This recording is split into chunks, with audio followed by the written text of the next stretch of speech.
Bonjour, je suis Geneviève Méchali, je suis consultante en agencement et décoration d'appartements. Je vais vous donner quelques astuces pour ménager la ménagère. Dans un petit espace, l'entretien est très important parce qu'il y a beaucoup de recoins, beaucoup de petits éléments qui vont faire que pour faire le ménage dans un petit espace, c'est toujours difficile.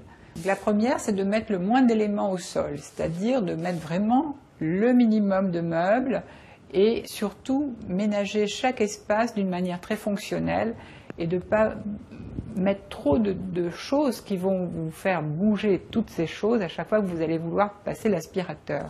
Par exemple, dans le salon, on va mettre vraiment le minimum de meubles dont on a besoin, une table, des chaises, un canapé, et on va essayer de garder l'espace vraiment libre pour pouvoir circuler avec un aspirateur et faire le ménage d'une manière efficace et fonctionnelle.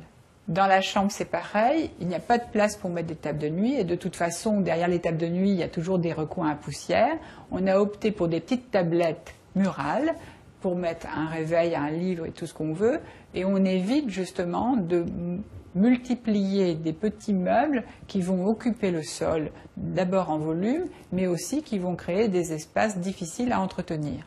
C'est pareil pour l'espace travail, pour le bureau. Au lieu de prendre des tréteaux en V, on va prendre des tréteaux en équerre qui vont permettre également de faciliter le passage de l'aspirateur en dessous.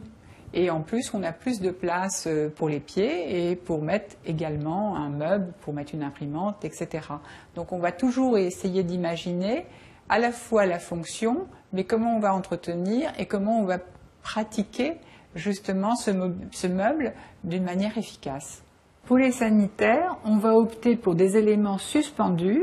Ici, cette cuvette de WC est suspendue, libère complètement le sol et permet un entretien vraiment facile. Pour les accessoires, c'est pareil. On va prendre des balais qui sont suspendus muraux et c'est beaucoup plus efficace et en même temps, on n'a plus le souci de bouger à chaque fois les éléments pour passer le balai. Dans la salle de bain, on a pris une vasque murale, pareil, qui est suspendue et donc là, l'espace est vraiment libéré et on peut travailler la surface très facilement et rapidement.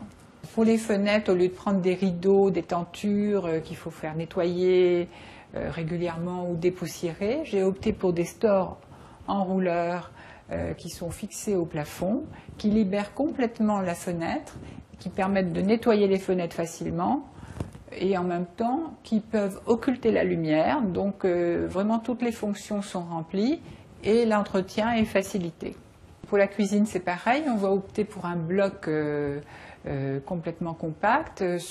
Actuellement, il y a une offre sur le marché qui est tout à fait intéressante. Tout est regroupé sur un linéaire et en bas, on va mettre une protection pour éviter tous les débordements liés à la cuisine, mais on peut nettoyer en dessous d'une manière aussi très efficace et c'est simple, parce qu'on est dans un espace ouvert et il faut qu'il y ait une unité de sol, mais en même temps on va protéger juste devant la cuisine avec un tapis adapté.